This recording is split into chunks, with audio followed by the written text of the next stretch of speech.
तो बच्चों जो लास्ट लेक्चर्स लिया था उसी के कंटिन्यूएशन में अभी चल रहे हैं हम लोग electric field inside metal. Last lecture में हम लोगों ने देखा था electrostatic pressure. Sir electrostatic pressure का डेरिवेशन एक बार बता दो ना। मनस्वी ने पूछा कि सर इलेक्ट्रोस्टैटिक प्रेशर एक बार और बता दीजिए। मैंने कहा कोई भी मेटल सरफेस है, यहाँ पे चार्ज डेंसिटी सिग्मा है, तो इस पॉइंट पे जस्ट आउटसाइड नेट फील्ड होगा सिग्मा बाई एप्सिलॉन नॉट। पहला लाइन नेट फील्ड कितना होगा, सिग्मा बाई एप्सिलॉन नॉट। हमें चाहिए इस छोटे से एरिया पे फोर्स मनस्वी, तो हमें यहाँ पे जो इलेक्ट्रिक फील्ड है उसमें इस चार्ज का भी कंट्रीब्यूशन है और बाकी चार्जेस का भी कंट्रीब्यूशन है, तो इस पे फोर्स लिखना है। तो इसका इलेक्ट्रिक फील्ड खुद का खुद पे फोर्स नहीं लगाएगा, तो यहाँ पे इसमें इसका कितना कंट्रीब्यूशन है और रेस्ट ऑफ द चार्ज का कितना कंट्रीब्यूशन था, ये दोनों को काउंट किया, दोनों को कंसिडर किया, तो इलेक्ट्रिक फील्ड आया due to the other charges that is sigma by 2 epsilon nought. मैंने प्रूफ किया था ये। तो इस पे फोर्स कितना लगेगा, sigma by 2 epsilon nought electric field into यहाँ पे चार्ज सिग्मा यूनिट एरिया पे, ये हो गया यूनिट एरिया पे force, that's why this is called pressure, sigma square by 2 epsilon naught. Is it clear Manasvi? हाँ सर क्लियर है। पक्का क्लियर है? सो बच्चों आज हम लोग अभी डिस्कस करेंगे इलेक्ट्रिक फील्ड इनसाइड कैविटी। लिखो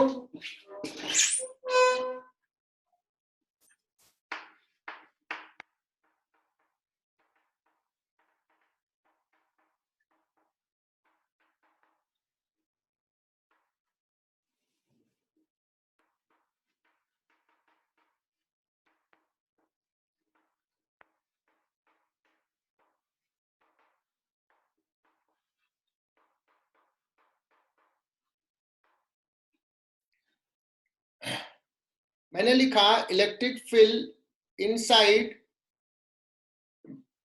cavity in a spherical conductor. So पहला चीज कैविटी कहाँ है कंडक्टर में, कंडक्टर कैसा है, spherical. So there is a conductor spherical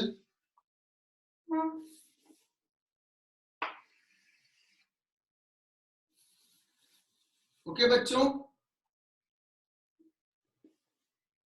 और इसमें एक कैविटी है, हालांकि मैं शेप आर्बिट्रेरी ले रहा हूं, that means material is in this part.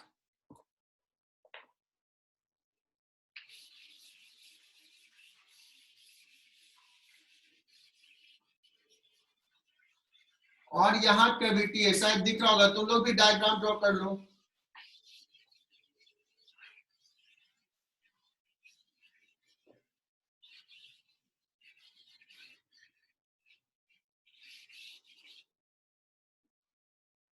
This is the material and this is cavity. Sphere अच्छा से बना नहीं है। नाउ मैं क्या करता हूं कि इधर एक इलेक्ट्रिक फील्ड है, एक्सटर्नल इलेक्ट्रिक फील्ड है,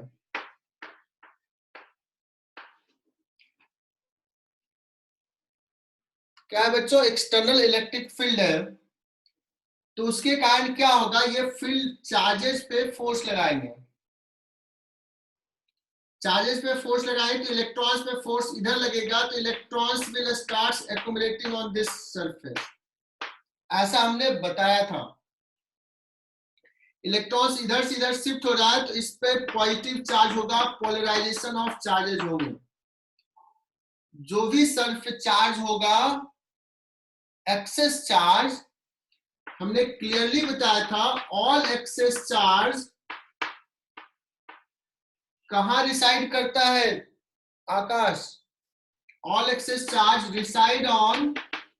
रिसाइड इन बल्ब और reside on surface. Akash,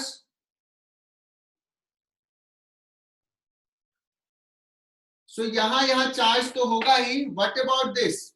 so someone will guess that कि सर यहाँ पे कुछ पॉजिटिव होगा, यहाँ पे कुछ निगेटिव होगा. हम उसकी आइडिया को रिस्पेक्ट करते हैं, लेकिन उसमें हम पूछेंगे कि अगर यहाँ पे पॉजिटिव है, यहाँ पे निगेटिव है, तो क्या ये दोनों का मैग्नीट्यूड मिला के 0 हो जाएगा? सॉरी, दोनों का टोटल चार्ज, या 0 नहीं होगा? सो कोई बच्चा कहेगा सर ये 0 हो जाएगा. कैसे बताएगा? So he will consider a Gaussian surface like this. यहाँ पे field 0, E dot D S 0, तो सरफेस पे टोटल चार्ज तो 0 कह देगा. सारे बच्चे एकदम ध्यान से सुनते रहना, कहानी अभी खत्म नहीं हुई है. तो क्या यहाँ पे कुछ पॉजिटिव नेगेटिव डेवलप होगा? हमने मान लिया कि इलेक्ट्रॉन्स इधर से इधर आया तो यहाँ पॉजिटिव चार्ज हो गया, फिर इलेक्ट्रॉन्स यहाँ से आया, यहाँ नेगेटिव चार्ज हो गया, यहाँ पॉजिटिव चार्ज हो गया. मैंने ऐसा मान लिया. इसको मैं कॉन्ट्राडिक्ट करूंगा कि नहीं ये गलत है. तो अगर ऐसा है तो हम क्या करेंगे, यहां से एक ऐसे फील्ड लाइंस ऐसा होगा. अगर यहाँ पे पॉजिटिव है, यहाँ नेगेटिव है, तो this will be the field lines. ऐसा होगा. अगर ऐसा फील्ड लाइंस हुआ तो अगर यहां से यहां हम चलेंगे तो there will be change in potential. क्या होगा बच्चों? यहां से यहां जाएंगे तो चेंज इन पोटेंशियल. तो यहाँ का पोटेंशियल, यहाँ का पोटेंशियल डिफरेंट हो जाएगा. बट मुझे पता है पूरे मेटल बॉडी का हर पॉइंट का पोटेंशियल सेम है. दैट मीन्स ये अरेंजमेंट गलत है, ऐसा नहीं होगा, कॉन्ट्राडिक्शन हो गया. Potential should be same, so there will be no charge appearing on this inner surface of cavity. So बच्चों, ये इंपॉर्टेंट कॉन्सेप्ट हमने क्या देखा कि इसमें सरफेस पे कोई चार्ज नहीं होगा. अगर सरफेस पे चार्ज हुआ तो यहाँ फील्ड लाइंस होगा, मतलब यहां से यहां जाएंगे तो पोटेंशियल डिफरेंस होगा. जबकि मुझे पता है यहाँ का, यहाँ का, यहाँ का सारे पॉइंट का पोटेंशियल क्या है? सेम है. So there will be no field lines. तो हमने लिखा there will be no charge develop on inner surface of cavity. इसका मतलब कोई गलत भी लगा सकता है. इसका मतलब कहेगा जितना यहाँ पॉजिटिव उतना नेगेटिव, नेट चार्ज 0. तो स्पेसिफाई करके हमने कह दिया sigma is equal to 0 at every point on inner surface of the cavity. This implies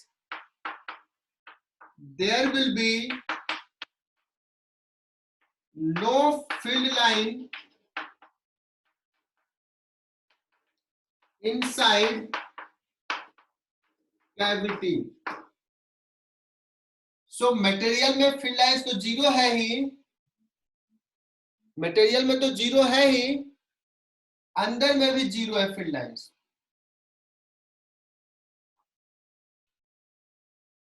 यह स्फेरिकल कंडक्टर हो या कैसा भी कंडक्टर हो, इट्स नॉट नेसेसरी कि स्फेरिकल ही हो, कैसा भी कंडक्टर हो, कैविटी कैसा भी हो, इस पे चार्ज कुछ भी है, इस स्फेयर पे कोई चार्ज है ना, एक्सटर्नल इलेक्ट्रिक फील्ड कैसा भी है, इसके अंदर जो फील्ड होगा वो 0 होगा इलेक्ट्रोस्टैटिक सिचुएशन में. और मैं बता रहा हूं मेटल बॉडी में इलेक्ट्रोस्टैटिक सिचुएशंस बहुत क्विकली अचीव हो जाता है,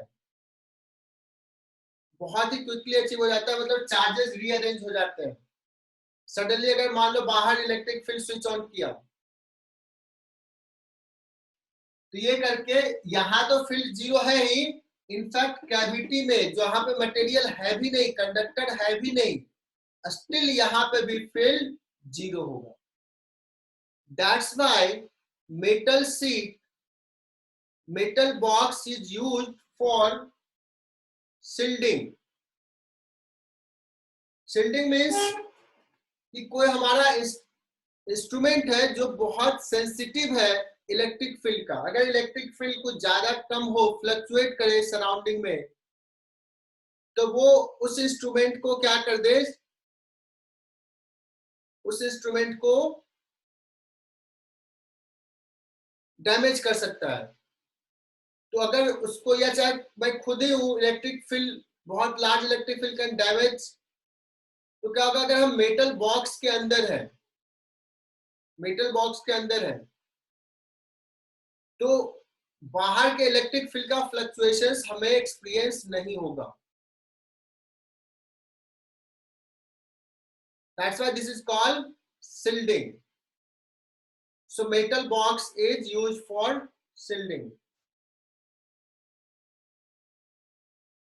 एक अच्छा सा कॉन्सेप्ट डिस्कस कर रहा हूं, बहुत बहुत important. You can make it 1 star, 2 star, 3 star, 4 star, 5 star, even more. बहुत ही इंपॉर्टेंट कॉन्सेप्ट। अभी हमने कहा कि electric field lines inside cavity will be 0, but अब एक केस डिस्कस कर रहा हूं। केस इज कि कैविटी के अंदर एक चार्ज रखा हुआ है, इंसुलेट, मतलब उससे कांटेक्ट में नहीं है सरफेस से, कैविटी के स्पेस में एक चार्ज रखा हुआ है। And for the simplicity,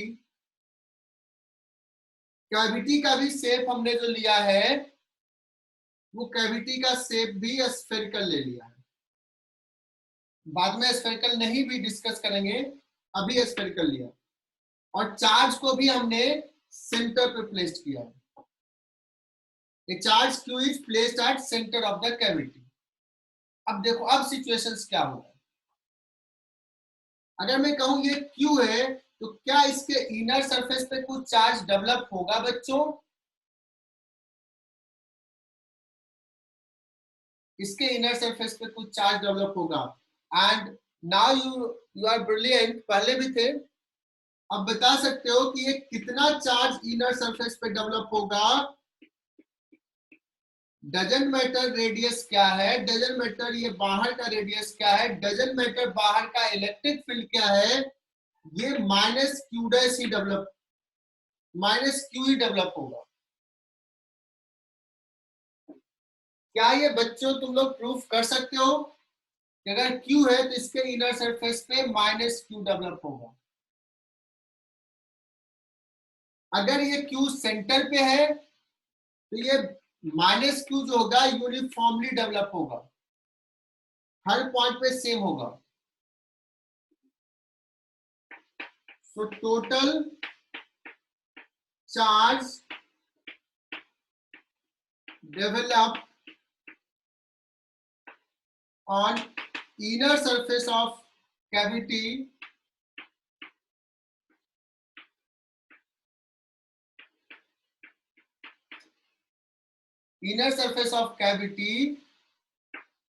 is equal to minus Q.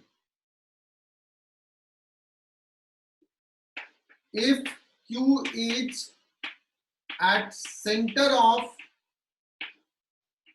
if Q is at center of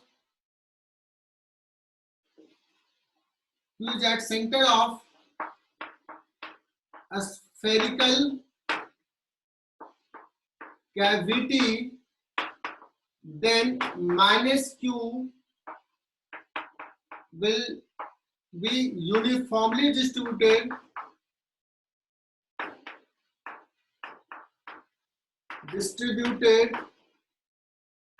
on inner surface.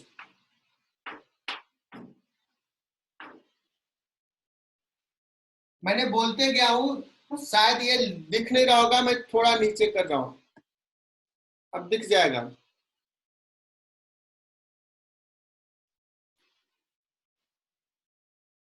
हमने कहा यहाँ पे अगर सेंटर पे Q है तो इस पे माइनस Q तो होगा ही, और यूनिफॉर्मली होगा बिकॉज सेंटर पे है।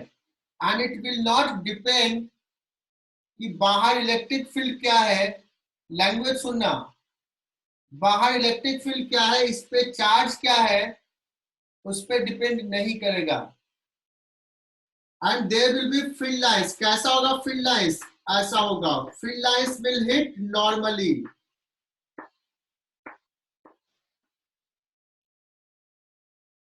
अब बताओ, अगर हमने कहा स्फेरिकल पे क्यू चार्ज है, टोटल क्यू चार्ज है, तो अब इस पे टोटल चार्ज सरफेस पे कितना होगा। This metal body has given A charge Q, but इस पे माइनस क्यू रखा हुआ, सॉरी क्यू रखा हुआ था, इनर पे माइनस क्यू डेवलप हुआ, तो इस पे आ जाएगा इतना charge. And this charge will be distributed uniformly on outer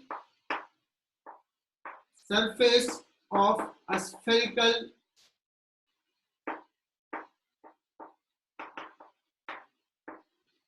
body, a spherical conductor या metal। सो दूसरा इंपॉर्टेंट पॉइंट बच्चों हर पॉइंट जो बोल रहा हूं ना, मुझे पता है बच्चे ने वीडियो में भेजा हो, देखे नहीं है सारे बच्चे, नोट डाउन किए हो कि नहीं किए हो। पहला वीडियो देखा है, दूसरा वीडियो सारे बच्चों ने नहीं देखा है। मैं बता रहा हूँ बहुत इंपॉर्टेंट है, बच्चे डाउट बाद में पूछते हैं, कितना भी एक्सप्लेन कर दो क्लास में, बाद में सर ऐसा क्यों हो जाएगा, सर ऐसा क्यों हो जाएगा। और एकदम सिस्टमैटिक है, बहुत कॉन्सेप्चुअल है, जेई का फेवरेट कॉन्सेप्ट है ये सारा पॉइंट्स, और सारा पॉइंट्स इतने अच्छे से लिखा नहीं मिलेगा कहीं पे। सो नेक्स्ट पॉइंट में बोल रहा हूं, और तो और दो बच्चों ने मेरे वीडियो को डिसलाइक भी किया है, मुझे नहीं पता कि क्या नहीं समझ में आया। तुम किसी दूसरे वीडियो उठा के देख लो, अगर कहीं से तुम्हें मिलता है, कोई बुक उठा के देख लो, कितने सिस्टमैटिक तरीके से लिखा है हर कॉन्सेप्ट। आई डोंट नो वो दो बच्चे कौन है, एक तो जैसे मैंने भेजा था उसी मोमेंट पे डिसलाइक हुआ था, और एक कल डिसलाइक हुआ है। मैं लगता है कि मैं पढ़ा रहा हूँ, दिल से पढ़ाता हूँ यार, हमारे बच्चे डिसलाइक कर रहे हैं, दो ही हो 50 में, दो ही हो, बट दो तो है। एनीवे कौन दो है नहीं पता, और जो इसको नहीं समझ में आ रहा वो बता दो कि सर नहीं समझ में आ रहा है, सो दैट कि हम कुछ और इम्प्रूव करेंगे, कोशिश करेंगे। एनीवे मैं ये बोल रहा था, plus cube plus small cube, total charge outer surface पे डेवलप होगा बच्चों, और ये जो चार्ज डेवलप होगा वो चार्ज यूनिफॉर्मली डिस्ट्रीब्यूट होगा इस पे, स्फेरिकल पे। अब हम लोग डिस्कस करते हैं कि देखो यहाँ पे पॉइंट पी हमने दिखाया है, सारे बच्चे एकदम ध्यान से सुनना, रिकॉर्ड हो रहा है कि नहीं हो रहा है, हो रहा है, सारे बच्चे ध्यान से सुनना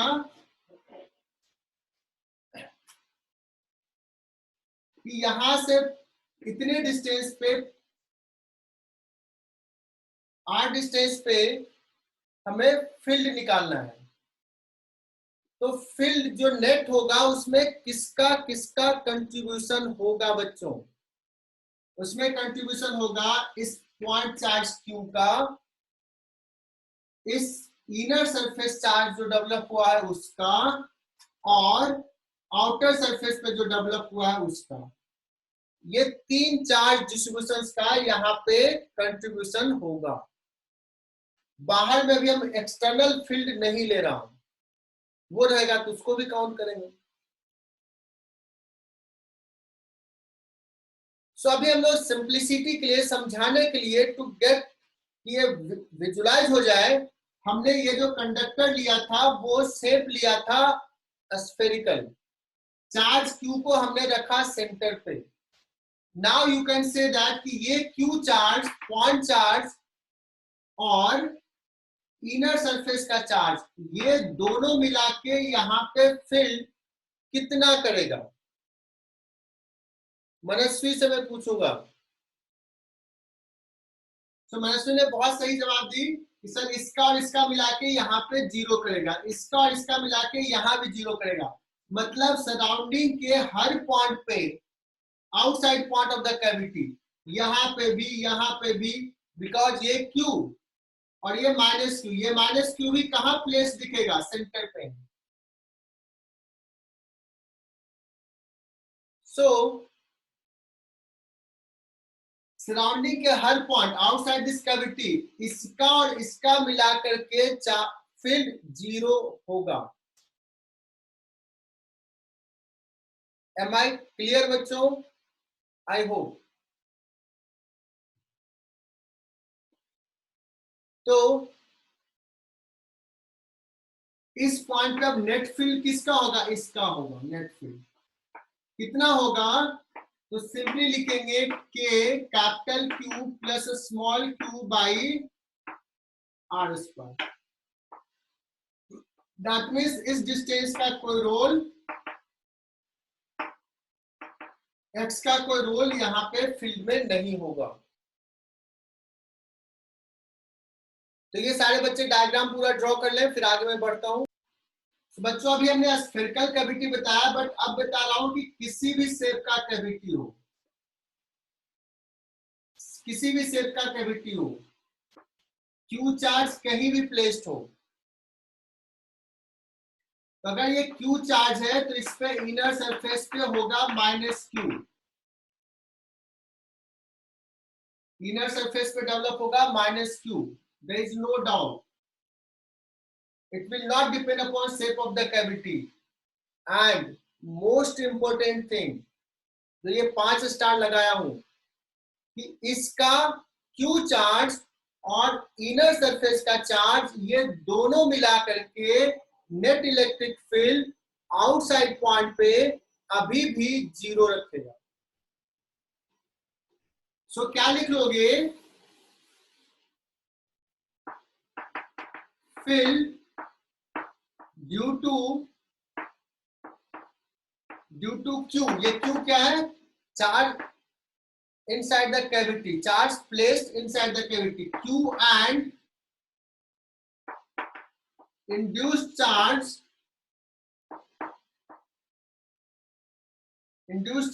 on inner surface of cavity, field due to Q and induced charge on inner side cavity will be 0 at every point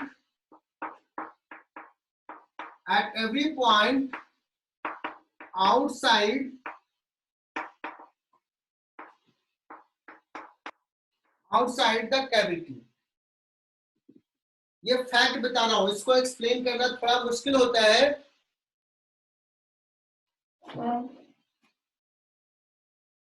मैंने इसलिए पहले स्फेरिकल लेके समझा दिया, ठीक है? तो ये कैविटी किसी भी शेप का हो, चार्ज कैविटी के अंदर किसी भी पॉइंट पे प्लेस्ड हो, इसका और इसका कंट्रीब्यूशन इलेक्ट्रिक फील्ड का यहां भी 0, यहां भी 0, यहां भी 0, है ना? और ये एक्सपेरिमेंटल फैक्ट है, ऐसा देखा गया।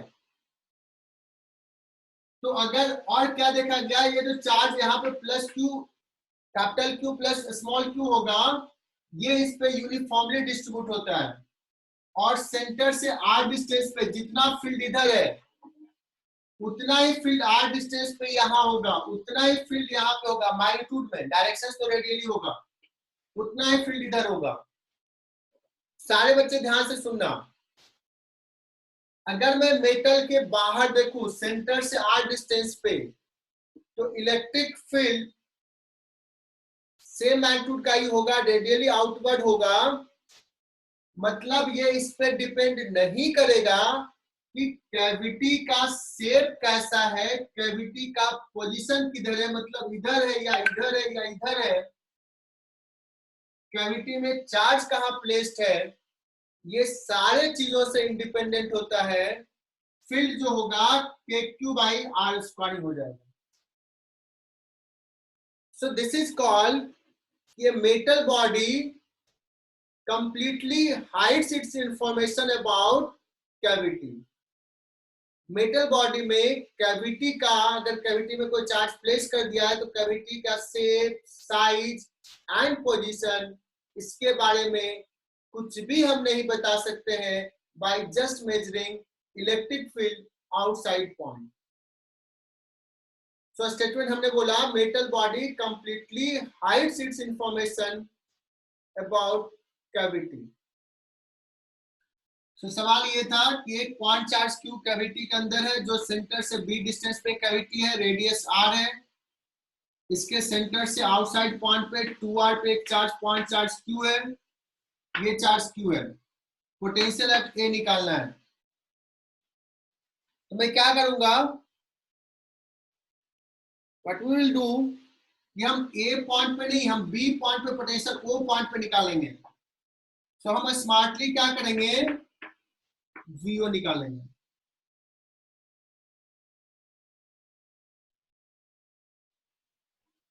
VO निकालने से फायदा क्या है,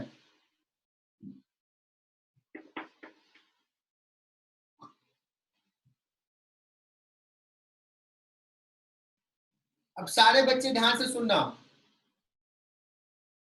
इस पे टोटल आउटर सरफेस पे टोटल चार्ज कैपिटल Q होगा या कैपिटल Q प्लस Q हो जाएगा, कैपिटल Q प्लस Q हो जाएगा।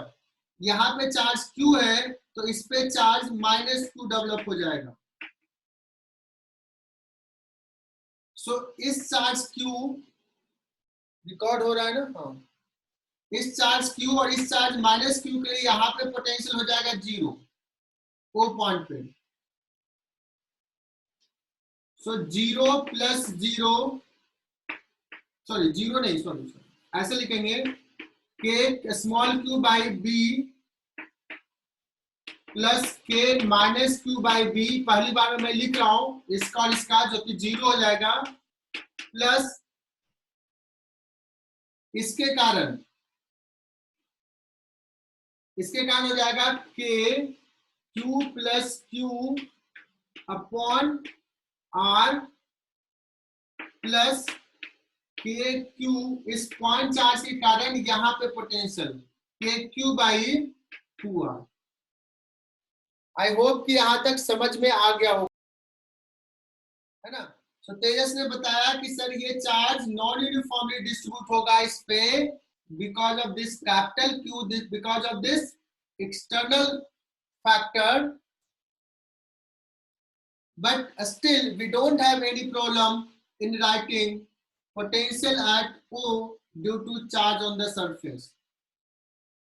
So हमें A पॉइंट का पोटेंशियल पूछे, यहां का पूछे, यहां का पूछे, हम पोटेंशियल कहां का लिखेंगे, O पॉइंट का, है ना। लेकिन अब मैं पूछ सकता हूं, टेस्ट में पूछ लूंगा कि बताओ बच्चों A पॉइंट पे potential because of this charge,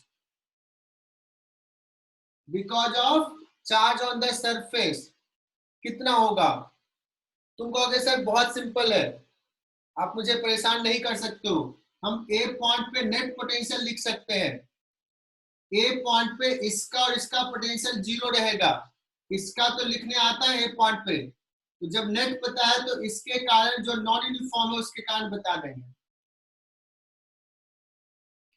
तो बच्चों मैं फिर से वही सवाल ले रहा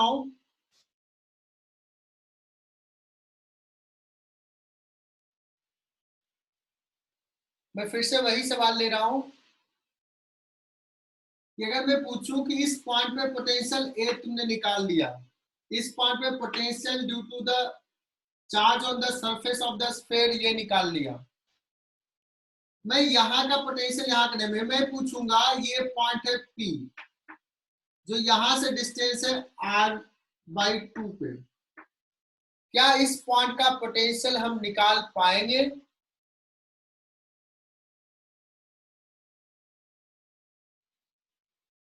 okay, so this is your homework, try it. हमें यहां का पोटेंशियल निकालना है। How should we proceed to find this. इसमें एक और कॉन्सेप्ट बोल देता हूं। अगर ये चार्ज Q सेंटर पे प्लेस्ड है, if the charge Q is placed at centre, मैं पूछूंगा इस चार्ज Q पे नेट फोर्स कितना है। F net on Q at the center, so it will be 0. It will experience 0 force. तो क्या सर क्यों? क्योंकि ये जो Q है, ये जो Q है जो सरफेस पे है, ये सारे को मिला करके जो अंदर में फील्ड जनरेट होगा वो 0 करेगा। तो ये सबको मिला के कोई एक्सटर्नल फील्ड भी E है अगर, तो उसके कारण यहाँ पे this will experience 0 force. Okay, ये एक्सटर्नल फील्ड भी है, स्टिल यहाँ पे जो चार्ज होगा बच्चों, ये जो होगा वो यूनिफॉर्म ही होगा। तो this Q will experience 0 force as long as this is at center, but अगर इसको सेंटर से थोड़ा शिफ्ट कर दिया यहाँ पे, तो जो चार्जेस होंगे वो नॉन यूनिफॉर्म हो जाएगा। यहाँ पे -Q का डेंसिटी थोड़ा ज्यादा हो जाएगा, यहाँ पे थोड़ा कम हो जाएगा इधर। और फील्ड लाइन जो अंदर ड्रॉ करेंगे वो अभी भी परपेंडिकुलर ही होगा बच्चों, अभी भी परपेंडिकुलर ही होगा, यहाँ टिल्ट होगा थोड़ा। आईआईटी ने ये सवाल पूछा है, Q को कैविटी से थोड़ा बाहर रख दिया, फील्ड लाइंस कैसा होगा? Q सेंटर पे है तब तो फील्ड लाइंस ऐसा होगा, रेडियली सारा नॉर्मल है। लेकिन Q सेंटर पे नहीं होकर के Q कहीं यहाँ पे है, तो भी फील्ड लाइंस जो होगा वो नॉर्मल ही होगा।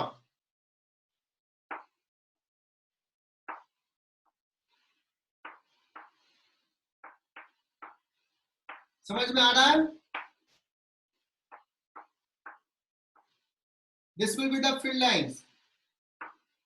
मेटल सरफेस पे हमेशा नॉर्मल इन करेगा, ये कॉन्सेप्ट। अभी तो हम ये बात करते थे कि अगर Q चार्ज सेंटर से थोड़ा इधर है तो यहाँ निगेटिव चार्ज का डेंसिटी थोड़ा ज्यादा हो जाएगा, इधर कम हो जाएगा, तो यहाँ पे फोर्स थोड़ा ज्यादा होगा। सो Q will experience an attractive force, and this is not because of the charge outside, this is because of the charge on the surface of the cavity. Next concept is self energy. Last topic हमारा इलेक्ट्रोस्टैट्स का बहुत बड़ा topic था ये, 12th के physics का सबसे बड़ा टॉपिक यही, सबसे ज्यादा टाइम यहीं पे लगता है, इलेक्ट्रोस्टैटिक्स।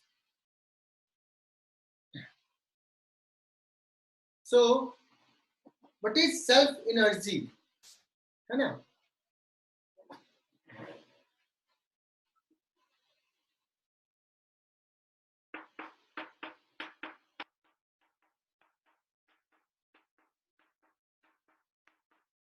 बच्चों कंसीडर करो एक सिचुएशन कि एक मेटालिक स्फीयर है और उस पर एक चार्ज रखा हुआ है, यूनिफॉर्मली डिस्ट्रीब्यूटेड है। अब अगर किसी चार्ज पे हम लोगों ने देखा था ये इस पे फोर्स लगा रहा है। कैसा फोर्स लग रहा है? इस टाइप का फोर्स लग रहा है, इलेक्ट्रोस्टैटिक प्रेशर। मतलब इस चार्जेस को दूर जाने का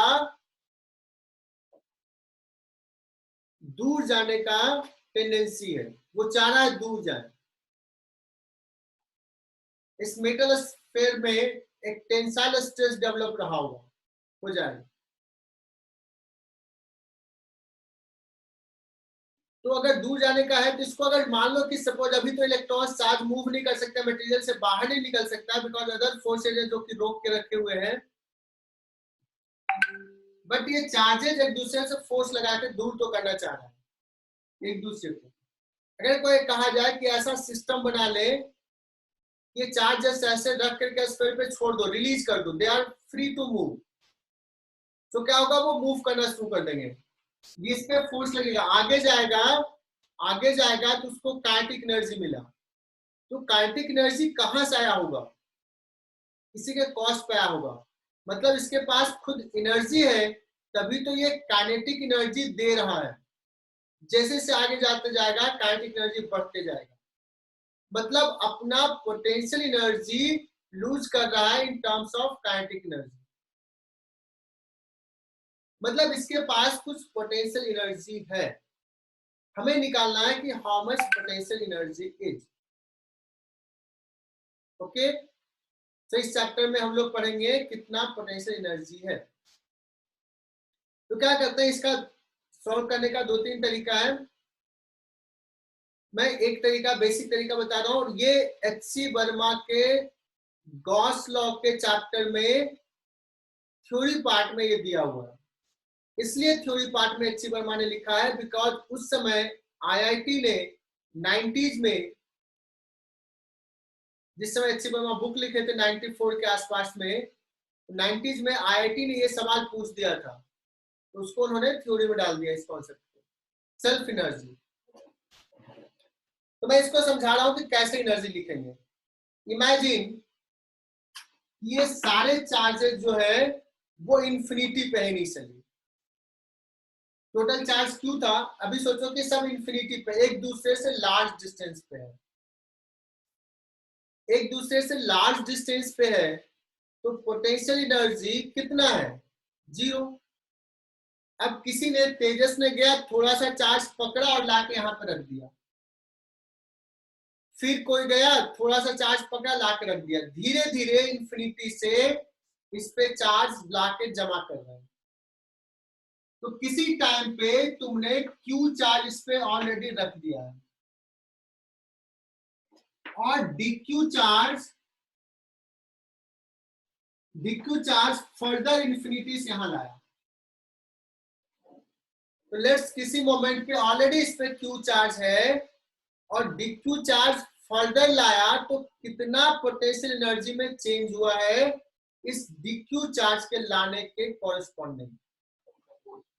तो कहोगे कितना चेंज हुआ है, तो के, इसका पोटेंशियल लिख लेते हैं, यहां का पोटेंशियल क्या होगा, K Q by R, infinity का पोटेंशियल 0, तो पोटेंशियल चेंज हुआ इतना, तो du इज इक्वल टू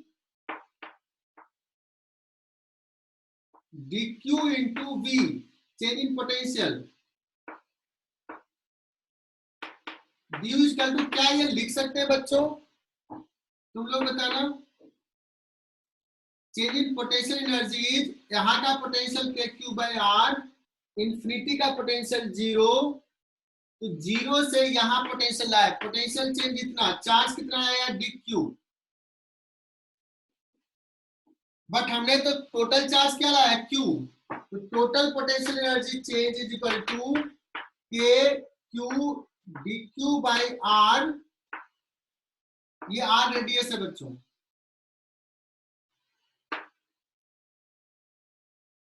या अगर मान लो कैपिटल आर लिखना है तो इसको कैपिटल आर लिख लो,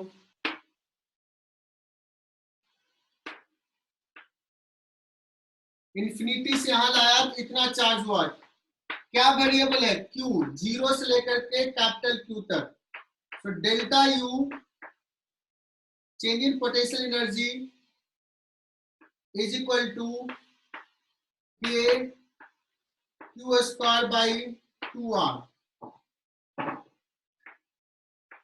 तो पोटेंशियल एनर्जी इनिशियल तो 0 लेते हैं, इंफिनिटी पे है,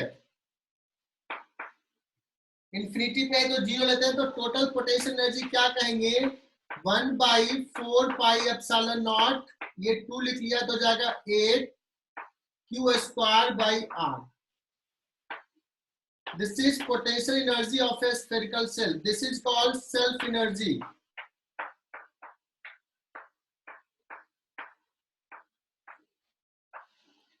बिकॉज ऑफ दिस चार्ज इतना एनर्जी इसके पास है। ओके बच्चों, अब सवाल ये आता है कि जो सेल्फ एनर्जी है वो किस फॉर्म में है,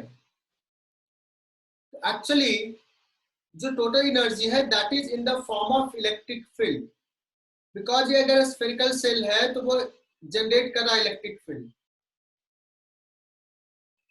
तो वो इलेक्ट्रिक फील्ड जितने रीजन में है एग्जैक्टली उसके फॉर्म में, इलेक्ट्रिक फील्ड के फॉर्म में पूरा एनर्जी स्टोर है, ठीक है ना। सो अगर इलेक्ट्रिक फॉर्म फील्ड के फॉर्म में एनर्जी है, so what is energy density, what is energy density, electric field के फॉर्म में कितना है। तो बच्चों मैं इसको प्रूफ जो करूंगा वो कैपेसिटर में करूंगा, है ना। बस यहाँ पर बस मान लेता हूँ, बता देता हूँ कि कितना होता है। So energy density is in the form of electric field is half epsilon naught E square. This is energy density. इसका प्रूफ मैं करवाऊंगा। So अभी के लिए मैं ये बता रहा हूं कि इसका एनर्जी डेंसिटी ये ले लेते हैं। तो हमने कहा कि जो सेल्फ एनर्जी निकालने का तरीका है वो दूसरा तरीका इससे निकालता हूं। इस पे अगर चार्ज क्यू था बच्चों,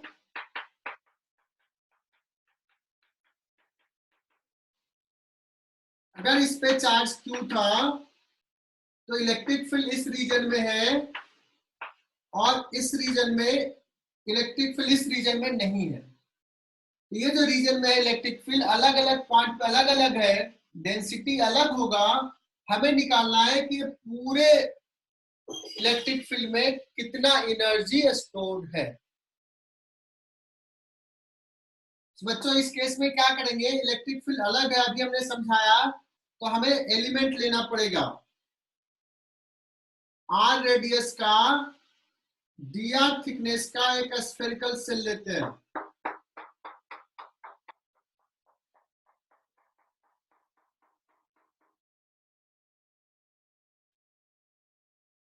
आर रेडियस का, dr थिकनेस का एक स्फेरिकल सेल लिया। ये शेडेड रीजन में कितना एनर्जी डिस्ट्रीब्यूटेड है,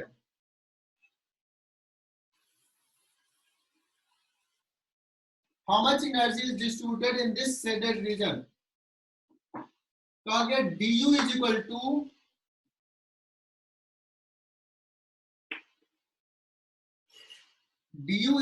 to half epsilon naught E square density into volume 4 pi r square dr। मनस्वी ये स्टेटमेंट समझ में आया, नहीं आया तो पूछ लेना।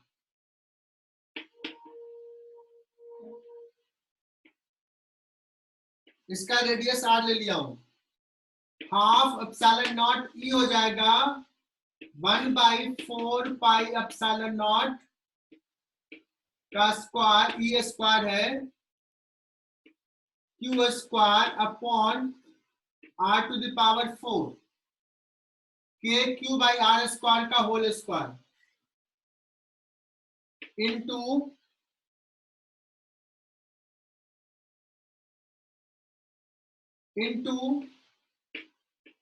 4 pi R square D R. इसको इंटीग्रेट करेंगे, इसको इंटीग्रेट कहां से कहां करेंगे बच्चों, small R varies from capital R to infinity.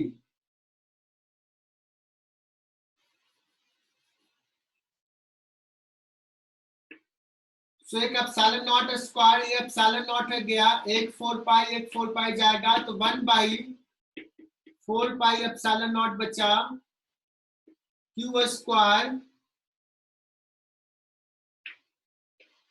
D R upon R square, capital R to infinity.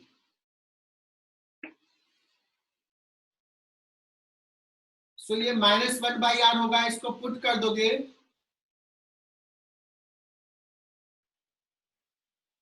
ये हाफ रह गया तो हो जाएगा 8, 1/8 पाई एप्सिलॉन नॉट, ये -1/r वैल्यू पुट कर दोगे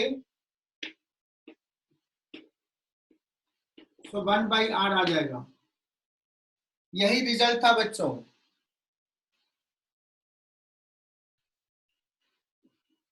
ये समझ में आ गया तो एक सवाल लिखो, find ratio of electrostatic energy in the volume, in the spherical volume of radius r to 2r, in the spherical shell of radius r to 2r and r to 2r and 2r to infinity for a charged spherical shell of radius r. मैं इसको explain करता हूं। मैंने पूछा क्या है, मैंने ये पूछा कि एक स्फेरिकल सेल है आर रेडियस का, इस पे चार्ज कुछ है, इसका एनर्जी है सेल्फ एनर्जी, वो इलेक्ट्रिक फील्ड के फॉर्म में है। तो आर से 2r रेडियस में कितने वॉल्यूम में जितना एनर्जी स्टोर है, इसका ratio two that of 2r से इंफिनिटी तक में है। What is the ratio of this? This is the question. अभी हमने एक एनर्जी देखा, सेल्फ एनर्जी देखा एक स्फेरिकल सेल का। अगर सपोज 2 स्फेरिकल सेल हो, 3 हो, तो कैसे एनर्जी निकालेंगे? ठीक है बच्चों, सो मैं क्या करता हूं,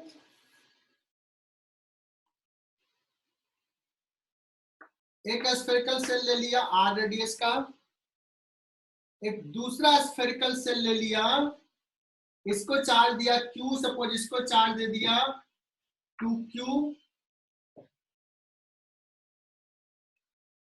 सारे बच्चों ध्यान देना, बच्चों एकदम ध्यान देना, ये टफ सवाल होता है। Q to Q। अब पूछेगा इस सिस्टम का 2 spherical shell, 2 concentric spherical shell, इस सिस्टम का टोटल एनर्जी कितना है? तो हेड लिख लो, टोटल एनर्जी, एनर्जी मतलब electrostatic energy of this 2 charge spherical cell.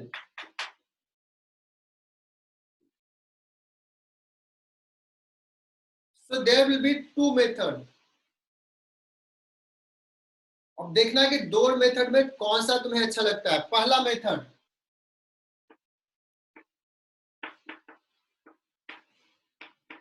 बच्चों ये बहुत इंपॉर्टेंट है और ये बहुत कम जगह तुम्हें लिखा मिलेगा। एच.सी. वर्मा तो इलेक्ट्रोस्टैट्स में कंजूसी किए हैं। इलेक्ट्रोस्टैट्स पार्ट जो है एच.सी. वर्मा का सबसे वीक पार्ट है, एक ही वीक पार्ट है पूरे एच.सी. वर्मा दोनों का। इलेक्ट्रोस्टैट्स में उन्होंने थोड़ी कोताही बरती है, बहुत सारा कॉन्सेप्ट मिस कर दिए हैं। इनफैक्ट क्वेश्चंस में भी गॉस लॉ इज बहुत अच्छा है, लेकिन उससे पहले वाला पार्ट में। बच्चों ये देखना, मेथड 1 जो टोटल एनर्जी होगा वो क्या होगा, इसका सेल्फ एनर्जी, इसका सेल्फ एनर्जी। तो कहोगे self energy of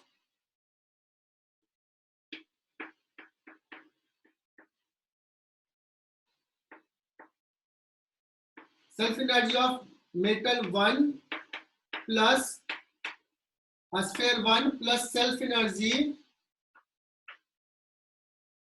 of sphere 2 plus एक और एनर्जी है, इन दोनों के बीच का interaction energy plus interaction energy of the 2। तो ये टोटल एनर्जी लिखने में ये प्लस ये लिखेंगे। तो कहोगे सर ये तो समझ में आएगा, self energy of the sphere 1 क्या हो जाएगा, अभी बताया था 1/8 पाई एप्सिलॉन नॉट, इस पे चार्ज क्यू है तो क्यू स्क्वायर अपॉन आर। देखते हैं मैं कौन बताएगा, दर्शन, इसका सेल्फ एनर्जी क्या लिखूं Darshan, self energy of the sphere 2,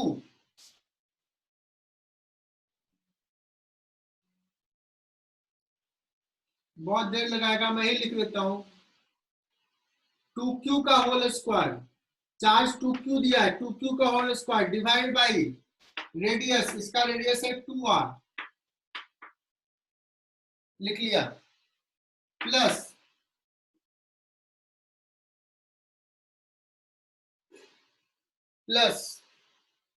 what is the interaction energy इस दोनों का। तो बच्चों इंटरेक्शन एनर्जी कैसे निकालते हैं सुनना, अगर मैं कहूं कि इस पे कोई चार्ज q है, एक स्फीयर पे यहाँ पे चार्ज स्मॉल q है, तो बताओ टोटल एनर्जी क्या होगा इसका, इंटरेक्शन एनर्जी। तो तुम कहोगे कि सर इसके कारण यहाँ पे पोटेंशियल लिखेंगे के क्यू बाई स्मॉल आर, इसके कारण यहाँ पे पोटेंशियल, ये पोटेंशियल है और चार्ज क्यू है, तो energy is equal to Q into V, Q into V. तो सिमिलरली इसके कारण यहां पे पोटेंशियल लिखेंगे के इंटू इस स्फीयर पे के इंटू क्यू बाई 2r। सारे बच्चे एकदम ध्यान से सुनना, इसके कारण यहां पे potential K Q by 2r, और इस पे चार्ज कितना है 2q। हालांकि चार्ज ये पॉइंट चार्ज हम लेके समझा, बट ये चार्ज यहाँ डिस्ट्रीब्यूटेड है, तो इस स्फीयर के हर पॉइंट पे यही पोटेंशियल है, और टोटल चार्ज 2q है। k को लिख लोगे 1/4 pi epsilon not, so this plus this plus this is the total energy of this system. This is very very important सब। तो बच्चों मेथड 1 हमने जो देखा उसमें कैसे लिखा टोटल एनर्जी, इसका सेल्फ एनर्जी प्लस इसका self energy plus interaction energy, okay. लेकिन ये थोड़ा सा मुश्किल है लिखना, बट स्टिल इसमें तो सेम है, बहुत ज्यादा मुश्किल नहीं है। लेकिन मुश्किल तब होगा जब हम 3-4 सिस्टम दे देंगे, 3 स्फीयर दे देंगे, 4 स्फीयर दे देंगे। लेकिन किसी ने इसको ऐसे भी लिख सकता है कोई बच्चा, सर एक काम करते हैं, जो एनर्जी डिस्ट्रीब्यूटेड है वो इस रीजन में एनर्जी डिस्ट्रीब्यूटेड है और इस रीजन में, यहां तो है नहीं। Total energy is equal to energy in the region 1 plus energy in the region 2, दो रीजन में बांट दिया। इसको कह सकते हैं थर्ड में तो 0 है, तो एनर्जी इन रीजन 1 ऐसे देता हूं 1 और इसको देता हूं 2, प्लस एनर्जी इन रीजन 2। तो एनर्जी इन रीजन 1 कितना लिखेंगे, एनर्जी इन रीजन 1 लिखेंगे हाफ एप्सिलॉन नॉट, कोई डिस्टेंस r पे हमने एक स्फेरिकल वॉल्यूम लेंगे, स्फेरिकल सेल, जैसे हमने डिराइव किया था, half epsilon not q 1/4 pi epsilon not q by r square, this is the field, e square, half epsilon not e square 4 pi r square dr, और इसको integrate करेंगे, कहां से कहां करेंगे, r से लेकर के 2r तक, r से 2r तक इस फॉर्मूला से इलेक्ट्रिक फील्ड है। लेकिन 2r ऑनवर्ड इलेक्ट्रिक फील्ड का जो फॉर्मूला है वो चेंज हो जाएगा, half epsilon not 1/4 pi epsilon not क्या लिखूं यहाँ पे?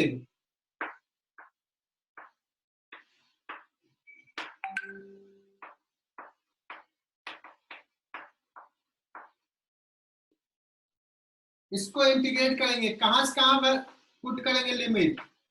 2r to infinity, 2r to infinity. और यहाँ पे जो फील्ड होगा इस पॉइंट पे, आउटसाइड पॉइंट पे, वो हो गया kq/r² प्लस ये हो जाएगा 3q। बच्चों एम आई राइट?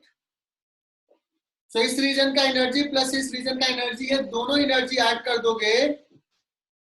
इंटीग्रेशन आसान है, टफ नहीं है, तुमने देख लिया integration. Then you will get the total energy.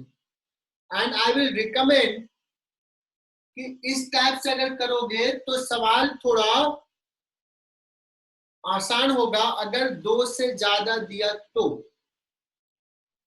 3 spherical shell देगा तो इंटरेक्शन लिखने में थोड़ा दिक्कत होगी, इंटरेक्शन एनर्जी लिखने में।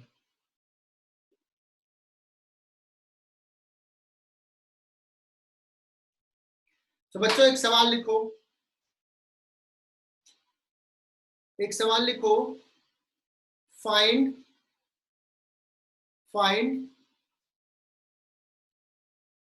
Energy, total energy of a 2 concentric spherical cell, 2 concentric thin spherical cell of radius r and 2r, of radius r and 2r, having charge q and minus q, having charge q and minus q। तो बच्चों मैंने ये diagram draw कर लिया, this is q, this is minus q, और मैं दोनों method से सॉल्व कर रहा हूं। मेथड वन में कहा कि self energy of 1 plus self energy of 2 plus interaction energy. Self energy of 1 by 8 pi epsilon naught q square upon r plus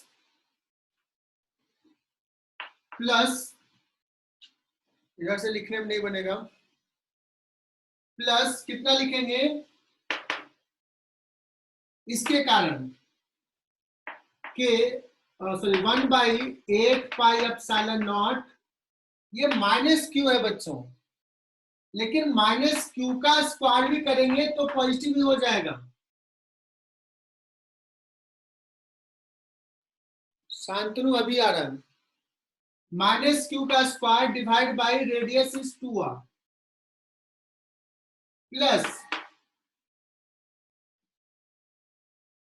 plus इसका इंटरेक्शन एनर्जी कैसे लिखेंगे? आइदर हमने अभी लिखा था इसके कारण यहां पे पोटेंशियल लिख लो इनटू चार्ज, या इसके कारण यहां पोटेंशियल लिख लो into charge. Both way you will get same result. So k मतलब 1 by 4 pi epsilon naught q by 2r, इसके कारण यहाँ पे पोटेंशियल और चार्ज माइनस 2। देखो यहाँ पे निगेटिव आएगा, है ना? सो ये रिजल्ट कितना आ जाएगा? तो ये और ये देखो इक्वल हो जाएगा, निगेटिव या positive. 1 by 16 pi epsilon naught r into q square। This is your result. This is your answer. In method 2, बच्चों ये समझ में आ गया होगा। In method 2, even this one is more easy. In method 2, electric field हम कहेंगे कि इसमें तो नहीं है, और आउटसाइड भी इलेक्ट्रिक फील्ड नहीं है। जो टोटल एनर्जी स्टोर्ड है सिर्फ इस रीजन में ही स्टोर्ड है। सिर्फ इस रीजन में स्टोर्ड है और वो कितना है, सो यहां से यहां का रेशियो में है, यहां से यहां के बीच में एनर्जी है, तो कितना हो जाएगा हाफ एप्सिलॉन नॉट, इसमें इलेक्ट्रिक फील्ड कितना है 1/4 pi epsilon naught Q by R square का whole square, volume spherical shell का 4 pi R square D R. ये तो मैं बहुत बार लिखा हूं, याद हो गया होगा, और सिर्फ लिमिट पुट करना है। यहां पे इलेक्ट्रिक फील्ड में इसका कंट्रीब्यूशन नहीं है बच्चों, तो लिमिट कितना हो जाएगा r से लेकर के 2r, you will get the same result, है ना। ये सवाल समझ में आया। मैं तो टेस्ट में एक स्टेप आगे बढ़ के दूंगा, मैं 3 स्फेरिकल सेल दे दूंगा, तो यहां के लिए इंटीग्रेट करना है, यहां के लिए इंटीग्रेट करना है, और यहां के लिए अगर इधर भी फील्ड है तो। ओके बच्चों, तो ये 2 के लिए समझ में आया, और मैं होमवर्क दे रहा हूं 3 के लिए।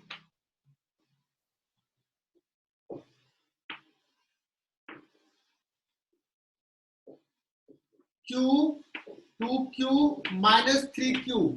What is total energy of this charge system? This is your homework. What is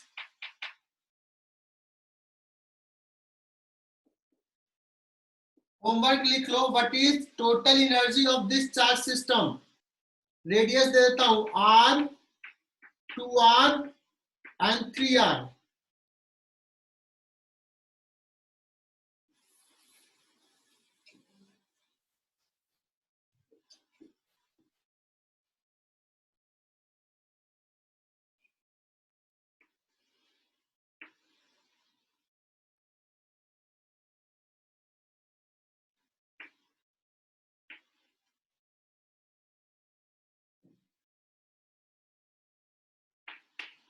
homework 2,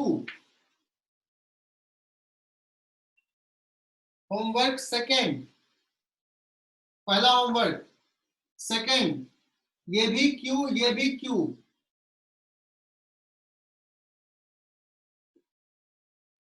okay. This is connected by a switch. Now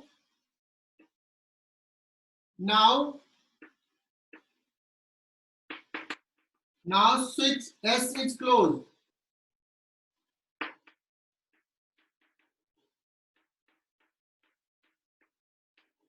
Now switch S is closed. This is second homework.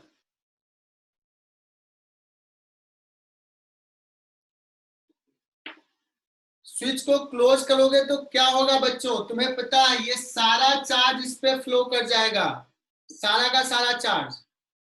सो अब इस system का energy अलग हो जाएगा, पहले अलग था energy. So energy में तुम देखोगे कुछ लॉस होगा, वो जो एनर्जी लॉस हुआ वो किसी दूसरे फॉर्म में कन्वर्ट हुआ होगा, हम मानते हैं कि हीट के फॉर्म में कन्वर्ट हुआ। So how much heat is generated,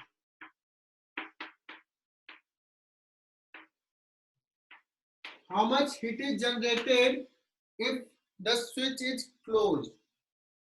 So this is बेहतरीन सवाल है ये भी बहुत अच्छा सवाल है, and you can guess कि इस कॉन्सेप्ट पे जो आज हमने डिस्कस किया है बहुत सारे अच्छे सवाल बन सकते हैं। So हमने जो 3 लेक्चर्स अभी लिए हैं बच्चों, ये 3 लेक्चर्स में बहुत सारे कॉन्सेप्ट डिस्कस किए हैं। Go through all the 3 lectures. Okay हर बार देखोगे तुम्हें कुछ नया मिलेगा। मैं बार बार बोल रहा हूं कि this 3 lectures are most important, तुम्हें बहुत कम जगह पे इतने कॉन्सेप्ट मिलेंगे। Okay and I will take test on the 3 concept, all this 3 concept. इस तीनों में जो अच्छा करेगा उसका मैं फिर रैंक इंप्रूवमेंट लेक्चर्स लूंगा, जो अच्छा करेगा उसका।